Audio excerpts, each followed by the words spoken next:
Ya masuk. Masuk. Silakan.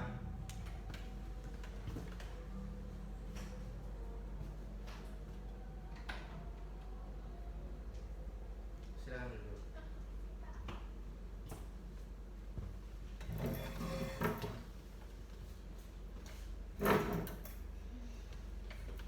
Apa yang bisa Bapak bantuin? Ada apa kamu temui Bapak?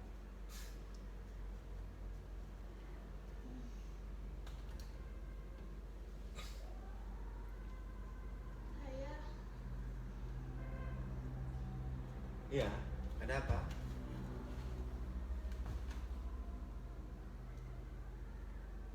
Apa yang terjadi dengan kamu? Kamu pasti ada tujuannya menemui Bapak kan? Nah, yang terjadi dengan kamu apa dan apa yang Bapak bisa bantu? saya mau konseling boleh Pak? Ya boleh lah, memang Bapak guru BK itu memang melayani siswa terus mau konseling, mau bimbingan. Nah, itu memang tempatnya di sini. Jika kamu ada punya masalah, kamu boleh datang sama Bapak. Memang ini tempatnya yang benar, yang tepat. Ketika kamu ada permasalahan, kamu datangi Bapak, terus kamu harus tahu dulu yang konseling itu gimana. Konseling itu adalah bantuan dari guru BK untuk siswa yang memiliki masalah dan ingin menyelesaikan seluruh permasalahannya. Nah, ingat, keputusan tetap di tangan konselinya atau siswa. Guru BK atau konselornya hanya bisa memberikan arahan, memandu siswa supaya bisa mengambil keputusan yang tepat. Nah, dalam konseling itu ada azasnya. Azas konseling itu yang pertama sekali, yang paling penting adalah azas kerahasiaan. Yang kedua azasnya adalah kekinian. Nah, kekinian ini maksudnya masalah yang kamu hadapi sekarang sangat berpengaruh kepada aktivitas kamu sekarang. Itu namanya kekinian. Terus ada lagi kesukarelaan. Nah, kesukarelaan itu adalah kamu tanpa paksaan untuk menceritakan permasalahan kamu sama Bapak. Jadi, jika memang ada permasalahan kamu, apa yang terjadi dengan kamu jangan ragu bicarakan di sini karena Bapak ini pasti akan merahasiakan rahasia kamu. Nah, kamu di sinilah tempatnya yang tepat. Nah, ada masalah yang kamu hadapi. Berarti nanti kalau saya cerita sama Bapak nggak kasih tahu orang lain Pak? Ya enggak lah, karena rahasia ini. Nggak boleh kalau Bapak buka sama orang lain, Bapak kena. Banyak kerugiannya kalau Bapak buka. Yang pertama, kamu nggak percaya lagi sama Bapak kan? Nah, terus yang kedua, asosiasi bimbingan konseling akan memarahi Bapak. Jadi makanya kita punya kode etik. Kode etik itu yang termasuk kerahasiaan tadi, nggak boleh dibuka. Nah, kecuali kamu menginginkan saya menyampaikannya kepada orang lain. Tanpa izin kamu tidak akan pernah Bapak buka. Nah, itulah makanya tempat yang tepat kamu konseling memang di sini. Nah, menyangkut azas kesukarelaan tadi, kamu ada permasalahan yang kamu pendam sendiri. Nah, sekarang ini dengan sukarela, maukah kamu menyampaikannya sama Bapak? Iya Pak. Nah, apa permasalahannya? Saya sering merasa kalau saya tuh selalu direndahin Pak di lingkungan saya. Berarti kamu selama ini merasa direndahin oleh teman-teman. Iya Pak. Jadi yang membuat kamu tidak nyaman di kelas atau di sekolah ini gara-gara teman kamu itu merendahkan kamu dalam bentuk yang bagaimana ya kira-kira? Misalnya Pak, kalau misalnya ada tugas presentasi ke depan, Ah, ah. itu sendirian saya maju pasti nggak ada yang mau melihat atau mau menghargai saya di depan, gitu, Pak. Oh begitu.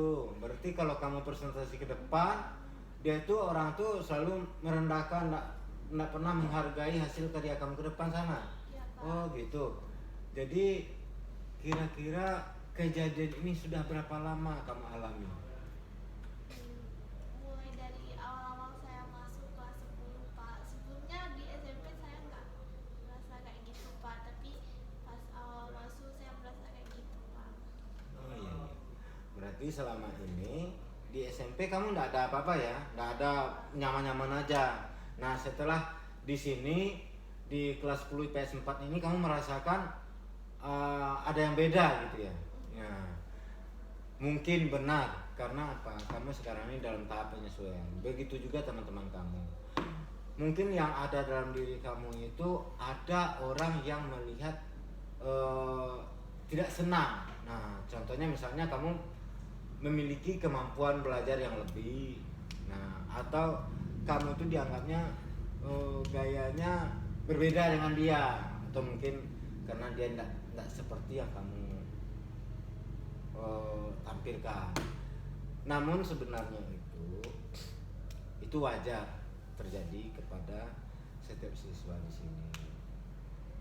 Cuma begini, orang yang merasa terlalu tinggi sebenarnya dia adalah merendahkan dirinya.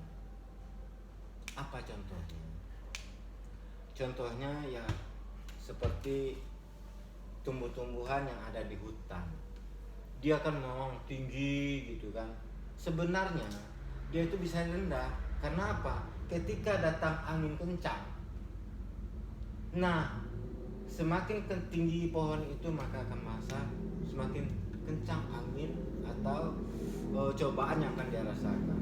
Ketika dia tidak punya pondasi yang kuat, maka dia akan tumbang, maka dia akan merendahkan dirinya sama dengan tanah nantinya. Karena apa? Ketika dia tumbang.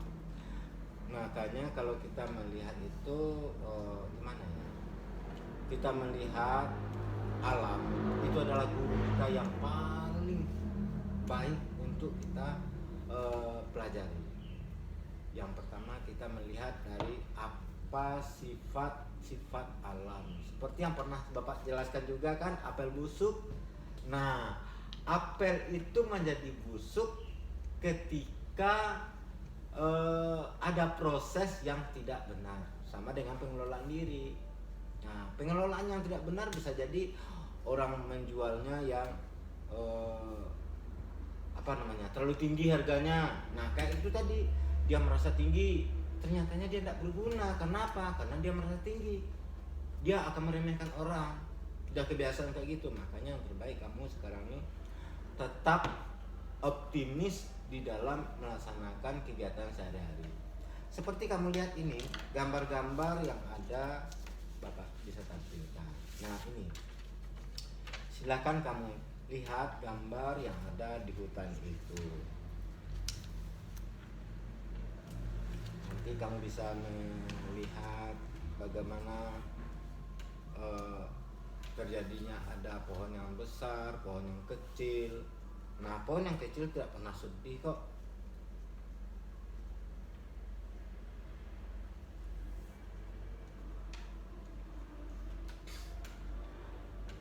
Nah, coba kamu boleh menulis apa sifat-sifat yang atau ilmu yang dapat kamu ambil di sana. Boleh nulis di sini. Apa saja yang kamu tuliskan, bagaimana tumbuhan itu, apa faedahnya, manfaatnya, silakan diberikan.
apa yang bisa kamu ambil di sana, apa yang kamu dapatkan, misalnya pohon yang ini bagaimana karakternya, pohon yang ini bagaimana, apa yang akan terjadi jika terjadi sesuatu dengan dia, boleh kamu analisa di sana. Itu manfaatnya. Misalnya seperti kalau rumput itu kan kecil itu, nah tapi sangat bermanfaat. Karena apa? Kalau nggak ada rumput di pinggir itu, maka akan jatuh tanahnya, terjadi longsor, maka tumbuhan itu akan hancur. Jadi bukan berarti yang kecil tidak bisa bermanfaat, bahkan dia.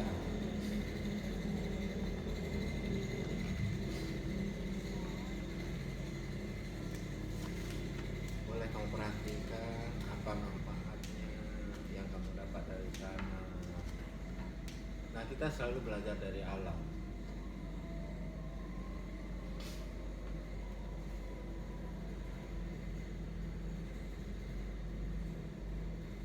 Saya bingung Pak. Ya, bingung yang gimana? Soalnya ini kan ada gambar pohon banyak. Ya, Terus ada pohon yang besar, Ya. ada pohon yang kecil, ya, terus ada rumput-rumput juga di bawah pohonnya. ya, benar. Nah, itulah hidup kita. Misalnya komunitas kita seperti di kelas itu juga ada orang yang sok-sok tinggi, ada sok-sok hebat, sok-sok kuasa. Nah, tapi sebenarnya dia nggak tahu yang akan terjadi dengan dia.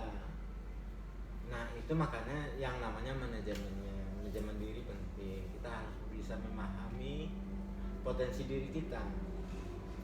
Kalau kita memang memiliki kelebihan, bukan berarti kita harus bisa menghina orang lain. Karena apa? Orang yang lain itu berguna bagi kita. Tidak mungkin ada misalnya seperti Presiden Jokowi itu, dia merendahkan kita, nggak mungkin. Karena apa? Nggak mungkin ada pemimpin ketika nggak ada rakyatnya. Nah itu dia, makanya kamu pikir jangan pernah merasa rendah. Karena apa?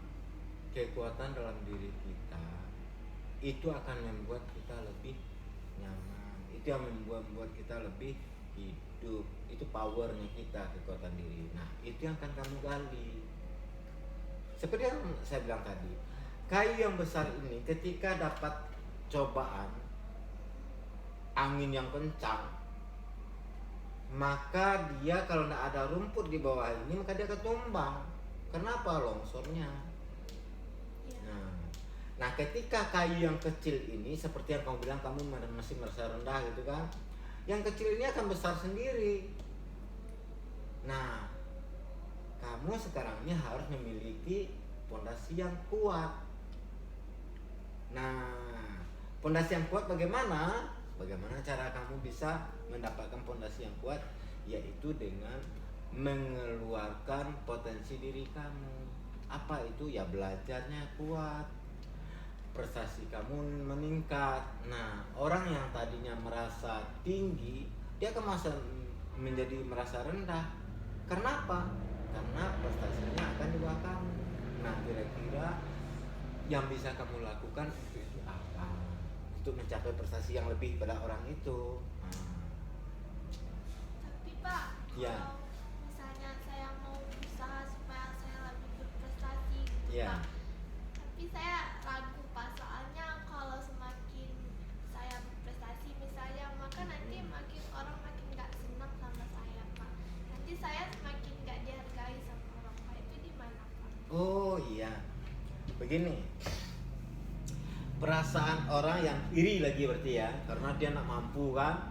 Nah, karena suatu saat, suatu ketika, misalnya kamu prestasi pintar matematik, kimia, sejarah gitu kan, ketika ada tugas kelompok, dia tidak mampu menjawabnya. Setiap orang pasti mau memenuhi kebutuhannya, dia akan minta tolong sama kamu nantinya. Apalagi ada guru yang bilang, loh silahkan belajar sama si ini. Nah, apa jawaban dia nanti coba? Bagaimana dia sama kamu? Kamu terbayangkan orang yang meminta itu bagaimana? Nah, Itu makanya supaya kamu bisa bisa lebih kreatif, bisa lebih kuat. Nah, cara satu-satunya menurut saya ini belajarnya harus ditingkatkan.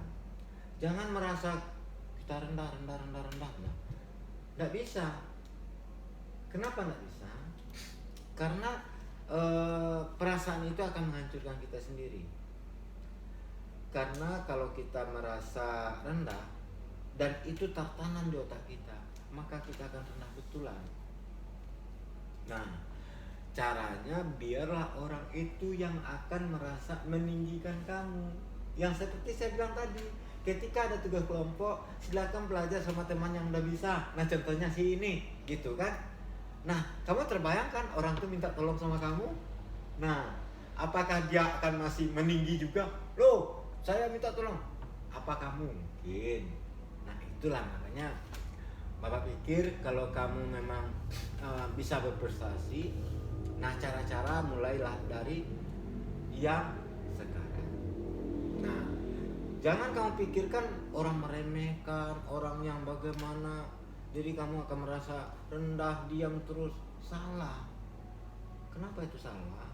Karena orang itu akan merasa senang kalau kamu jatuh.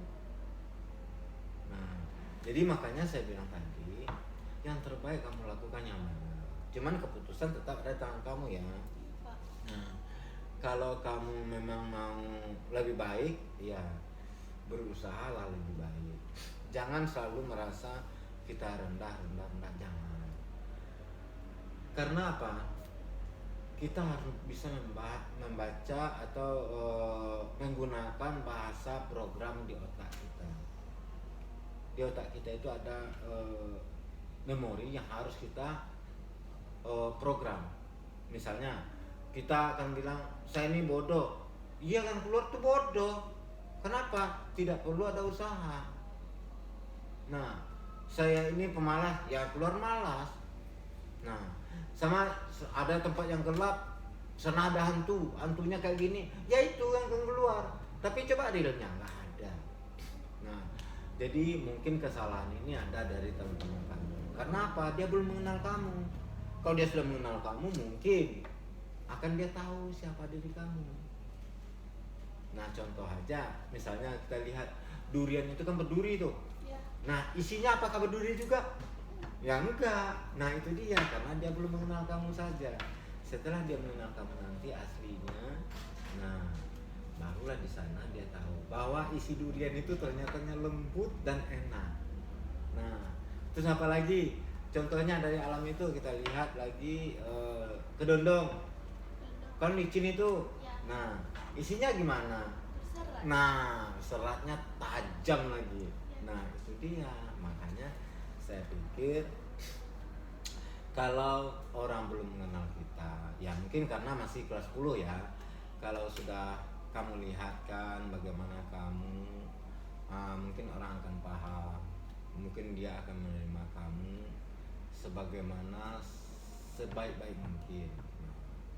Jadi coba kamu pikir lagi apa langkah-langkah yang akan bisa kamu ambil untuk menyelesaikan masalah ini supaya kamu merasa jadi kuat, tidak lagi lemah, tidak lagi berdaya, bisa direndahkan. Jangan dipikirkan itu lagi. Tapi Pak, Nah, kan kita kan juga harus mendengar apa yang orang lain bicara tentang kita supaya kita bisa mengimprove diri kita kan Pak. benar. Terus gimana? Kamu mengambil yang negatifnya apa yang positif. Bagaimana kita menanggapi hal negatif itu menjadi positif. Ya seperti tadi, ketika kamu presentasi ke depan, nggak ada yang menghargai, nggak ada yang menganggap, yang memberikan tanggapan atau bagaimana. Nah, dia malah mengetawain.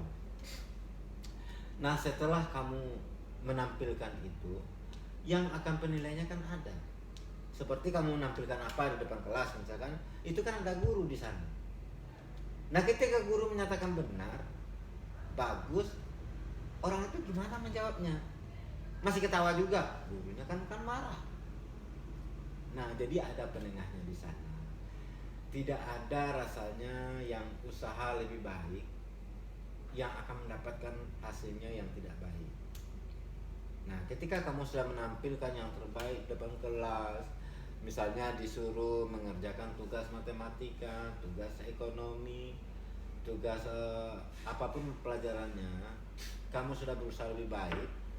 Nah, itu akan mendapat tanggapan yang lebih baik di hati manusia. Cuman ada hati manusia itu yang dikotori oleh setan itu. Nah, karena dia tidak mampu, dia ketawain supaya kamu tidak mampu juga. Nah, apa yang akan kamu lakukan dengan itu? Nah, kita harus menanggapi hal-hal itu dengan positif. Nah, biar dia sendiri yang menjawab nanti. Saya menyesal sudah menginikan kamu. Nah, itu bukan dari kita. Dia sendiri yang akan mencabutnya. Dia menghukum dirinya. Misal gini, silakan kamu belajar sama si ini, kata guru nanti ya. Dia misalnya angkat tangan, bu ingin tanya bu. Nah, terus guru kan nanya tuh, ada nggak yang sudah bisa mengerjakan? Nih kamu angkat tangan. Nah, kalau kamu udah mengerti kan, angkat tangan.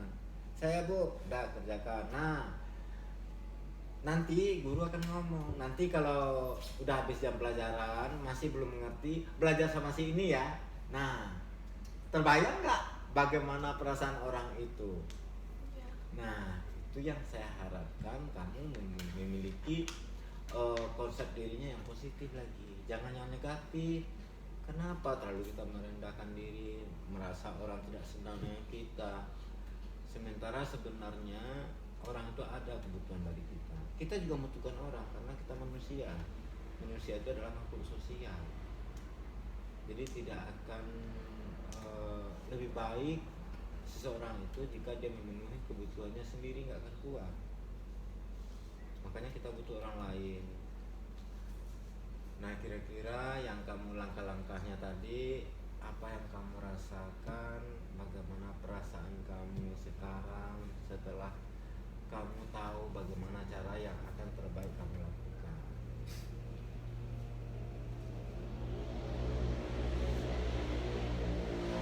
Tapi Pak, satu lagi, terus kalau misalnya kita udah dipandang buruk kan Pak, Ya. menurut saya kalau misalnya kayak durian tadi itu kan orang lihatnya udah peduli kan Pak. Ya. Ya kalau orang tersebut mau mengenal dan tersebut mau lihat isinya, kalau misalnya dia nggak mau Pak, terus dia cuma tahu luarnya aja, tapi dia udah cerita ke orang lain, jadi orang lain juga ikut nggak suka, gimana Pak?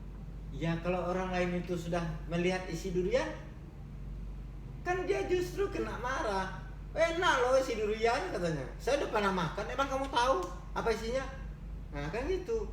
Itu kalau orang ke manusia. Tapi kalau dia ngomongnya sama setan, iya dia kayak gitu tuh, berduri tajam. Kalau ke manusia, pasti dia bilang, emang kamu tahu apa isinya durian itu? Ya enggak sih katanya kan. Saya kan melihat durinya nggak mau saya. Nah, tapi tahukah dia apa isinya? Nah, kalau orang yang sudah mencoba, seperti bapak kan, dia nanya, bilang, Pak, durian itu berduri Pak, nggak enak. Kamu udah tahu isinya apa durian itu? Enak betul. Nah, pasti dia penasaran, dia ingin mengenal lagi. Nah, itu yang saya harapkan, dia ingin lebih mengenal kamu. Dia akan tahu dengan bagaimana beruntungnya dia punya teman seperti kamu. Nah, itu yang saya harapkan.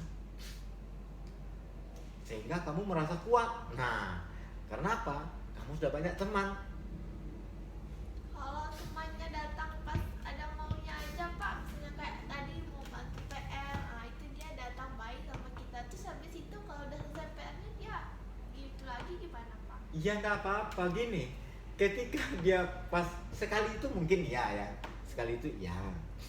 Sama aja dengan ketika kita butuh hari hujan, kita butuh daun pisang kan untuk teduh. Ya. Setelah hujannya teduh, daun pisangnya di mana? Dibuang saja. Walaupun seperti itu, suatu saat dia akan sadar. Karena apa? Ketika sekali itu, ya pertama itu dia minta tolong ya kan. Nah, setelah itu dia cuek sama kita. Ya nggak apa-apa. Besoknya lagi ada PR lagi, ada tugas yang dia nggak tahu lagi. dia akan datang lagi kan. Nah kita akan bilang, aduh gimana ya. Nah kita udah mulai berpikir, bukan kita tidak akan bantu dia, cuman kita berikan dulu apa namanya ya, pelajarannya. Di sana kita baru ini, tidak langsung kita kasih lagi gitu. Karena apa? Dia bukan teman akrab berarti kan. Iya. Sementara kalau dia sudah mengenal kita, oh dia akan nyadari itu lah. Kenapa ya? Kenapa waktu pertama itu saya kasih? Dia akan tanya diri sendiri.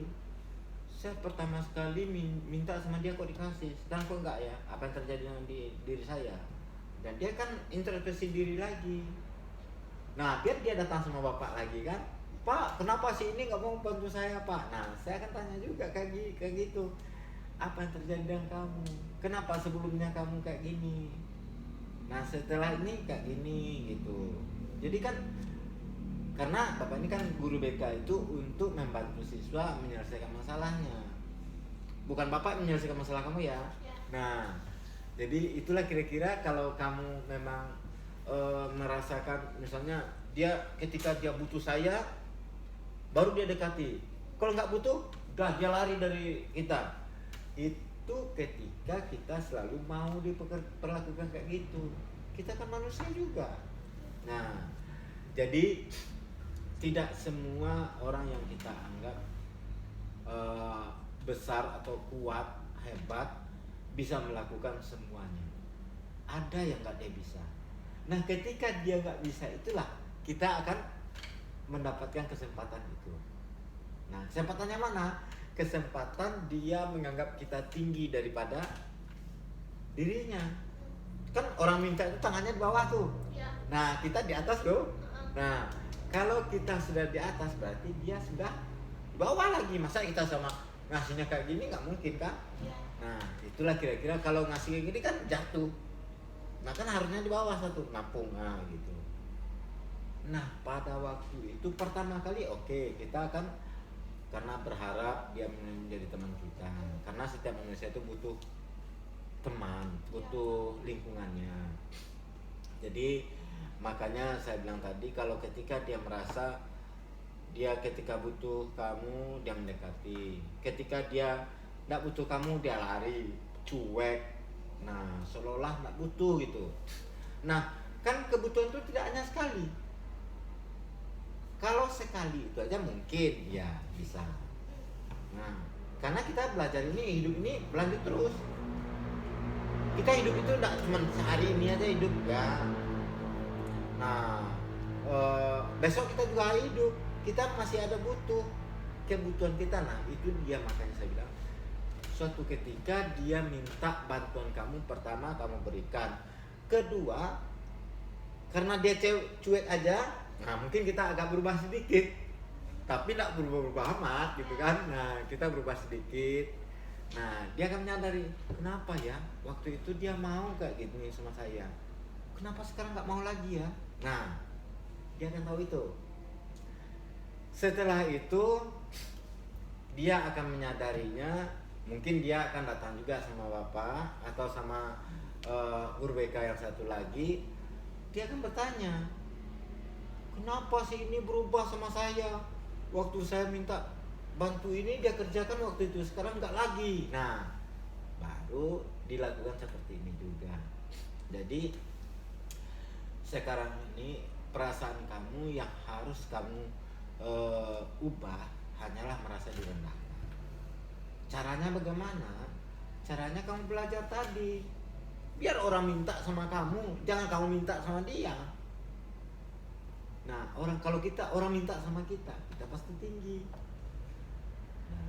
Tapi nanti makin tinggi anginnya makin kencang. Nah itu dia, cobanya ada juga. Mungkin akan merasa itu, makanya ada norma, ada aturan.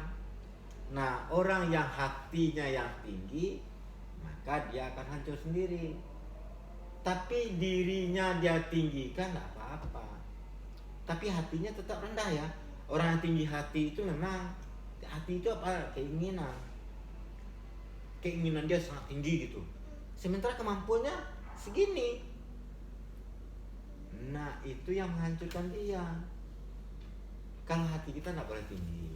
Jadi pada kamu merasa direndahkan dia merasa lebih tinggi banding kamu. Mungkin dia sering karena dulunya kamu diremehkan dia, ketika kamu tampil ke depan dia ketawain apa yang kamu lakukan selalu dianggap salah. Nah, setelah kamu membuat ini, harapan Bapak itu kamu memiliki kekuatan diri, memiliki rasa percaya diri yang lebih tinggi. Karena apa? Ketika kamu sudah menguasai materinya, kamu akan dengan gampang untuk mempresentasikan itu. Sementara kemungkinan besar kalau dia ke depan, dia akan gugup, akan ini juga. Karena apa? Dia melihat orang di depan gugup, dia akan tertanam juga dalam itu dalam kepalanya. Nah, memang ada kelompok-kelompokan ya. Kalau kelompok ini ya kan ini bosnya nggak mau dia ngetawain walaupun salah gitu kan. Memang ada kayak gitu. Itu kan komunitas-komunitas yang remaja yang sebenarnya wajar terjadi, tapi itu negatif. Itu memang ada. Itu realita remaja. Karena remaja itu kan sistem coba-coba. Ini kegiatan kita gini nih. Nah, ini kalau kayak ini kita akan merasa begini. Dia akan mencoba. Nah, ketika dia ternyatanya dia memang mendapatkan keuntungan dari sana, sebenarnya dia salah, tapi kan nggak ada yang kontrol. Akibatnya yang salah tadi dianggapnya benar. Kedepannya maka dia tidak akan dihargai orang. Kenapa? Dia itu salah di kegiatannya terus. Masih beruntung kalau ada yang mengetawain kita kalau salah, karena kita kan introspeksi diri. Nah, kalau dia itu kan, ini kan bos saya, mungkin lah saya ketawain kalaupun dia salah. Nah, kalaupun dia bajunya nggak pernah masuk gitu kan, nggak mau ngetawain karena dia ketua kelompoknya atau ketua geng-geng gitu kan. Kan sering kejadian itu. Nah, jadi kita harus paham dengan norma-norma atau aturan-aturan yang ada. Seperti kalau di sekolah ini kan ada tata tertibnya. Tapi biasanya kalau saya itu kalau melihat siswa yang tidak benar tata tertibnya, maka selalu saya tegur. Nah, kan sering saya marahi kalau dia tidak mau melaksanakan tata tertib. Nah, kalau kenapa saya selalu memarahi orang yang salah? Karena saya takut nanti kalau tidak saya marahi, yang salah itu dianggapnya benar. Nah, sama dengan itu, kalau ada dia meremehkan kamu, misalnya kalau di depan saya, pasti saya tegur dia. Nah, kalau biasanya guru juga kayak gitu, tapi kadang-kadang memang ada guru itu yang memang merasa udahlah ini biasa remaja gitu kan, sebagai hore-horean, sebagai hiburan. Memang ada guru-guru kita yang kayak gitu. Karena apa? Merasa mungkin dia lagi bosan belajar dengan saya, dengan cara-cara yang kayak gini biarlah dia agak santai dikit, relax dikit gitu. Memang ada. Tapi itu sebenarnya nggak benar. Karena apa? Karena dengan cara seperti itu tuh merasa orang tidak nyaman, itu sudah bisa dikatakan, kalau menurut saya ya, itu udah bully namanya. Ya kalau bagi saya, karena saya memang nggak senang kalau kayak gitu. Saya pasti panggil dulu orangnya. Pasti saya tanya, apa untung yang kamu dapatkan dari itu? Apa yang manfaat yang kamu lakukan itu? Karena apa? Yang kita lakukan itu pasti ada tujuannya. Tujuannya pasti yang menguntungkan. Kita mau melakukan sesuatu itu pasti ada untungnya. Kalau kita merugikan untuk apa coba? Nah, itu makanya saya kalau di depan saya atau saya tahu orangnya, biasanya kan per orang itu kan saya panggil, saya tanyakan. Nah, itulah tadi makanya saya minta kamu itu bisa menghapus rasa rendah tadi. Cuman itu harapan saya supaya kamu bisa lebih efektif di sekolah ini, menggali potensi, berprestasi. Itu yang harapan saya. Nah, memang sih kalau kamu merasa untuk berubah itu memang susah.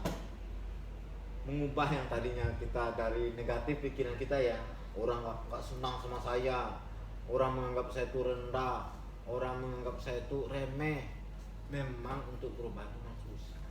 Tapi jangan takut. Ketika berkembangnya kamu perlahan saja, dikit mulai berubah, mulai ubah tatanan, maksudnya bagaimana kita ke depan itu, bagaimana tanggapan kita ketika orang meremehkan kita, bagaimana orang mengetawakan kita mengubah. Misalnya selama ini kita balas itu kan, gitu kan. Nah, kita mulai cuek aja, terus mulai oh ya gitu kan. Jadi dia akan merasa, loh kok dia nggak sakit hati lagi ya gitu. Nah itu caranya mungkin kita ambil kayak gurauan aja. Loh kok kamu kayak gitu? Oh ya, apa kan jawabannya? Dia kan pusing. Loh biasanya dia balas saya coret gitu. Nah itu dia akan kangen itu. Nah setelah kamu ndak dia dapatkan lagi apa yang dia butuhkan, nah dia malas mengerjakannya. Maka dia ndak akan meremehkan kamu juga. Banyak caranya yang kamu lakukan misalnya. Cuman kamu boleh memilih dari awalnya bagaimana menanggapi orang itu bagaimana. Yang pertama sekali, jangan kita balas juga dengan yang tadinya dia bilang kamu salah, kamu bodoh, kamu lemah. Kalau kita balas dia berarti kita sama dengan dia. Jangan kita balas. Oh ya, emang kamu hebat apa? Nah, kita berikan pertanyaan sama dia. Nah, emang kamu bisa apa? Katanya. Kamu jawab itu. Kalau dia bilang, itu nggak benar kamu lakukan. Emang kamu bisa melakukan yang benar? Itu boleh kita melakukannya. Oh iya, saya bisa gini-gini. Nah, misalnya kamu mengerjakan soal ke depan ya. Salah itu katanya. Oh ya, coba kalau kamu bisa jawab yang benar. Itu boleh Pak? Boleh, karena apa? Ketika kita sudah melakukan, kita yakin ini, makanya saya bilang tadi, kamu harus menguasai dulu materinya. Kamu yakin benar. Misalnya, kalau baju kamu, kamu ini gak rapi katanya. Padahal baju kamu lihat udah rapi. Nah, emang kamu sudah rapi itu apa? Bajunya masih keluar. Nah, dia akan tahu sendiri. Nah, dasar kamu rapi itu apa? Yang ini, bajunya udah masuk ke dalam belum? Dia akan merasakan itu.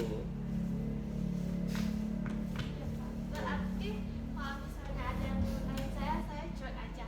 Iya, maksudnya kamu memang jangan dibalas dia dengan yang negatif juga. Itu kan artinya negatif tuh, menganggap kamu negatif. Itu kan dibalas dengan negatif juga. Nah, kita balasnya ya seperti tadi. Balasnya seperti kalau dia, itu salah itu. Kamu itu bodoh. Oh ya, kamu udah pintar. Nah, kita buktikan saja waktu belajarnya gimana. Nah, jadi dia akan tahu sendiri dia itu ternyata salah. Kan saya bilang tadi, ketika ada guru yang bertanya ternyatanya kamu bisa, dia nggak bisa. Nah, jawabannya apa? Kan dia bilang tadi kamu bodoh tuh. Nah, ketika disuruh belajar sama kamu gimana? Nah, saya kan bodoh bilang gitu kan. Ya, tapi jangan di serius. Nanti dia benar-benar ambil juga. Kita kan butuh juga teman itu bisa sukses juga. Nah, jadi saya kan bodoh. Emang kamu mau belajar sama orang bodoh? Nah, apa jawabannya?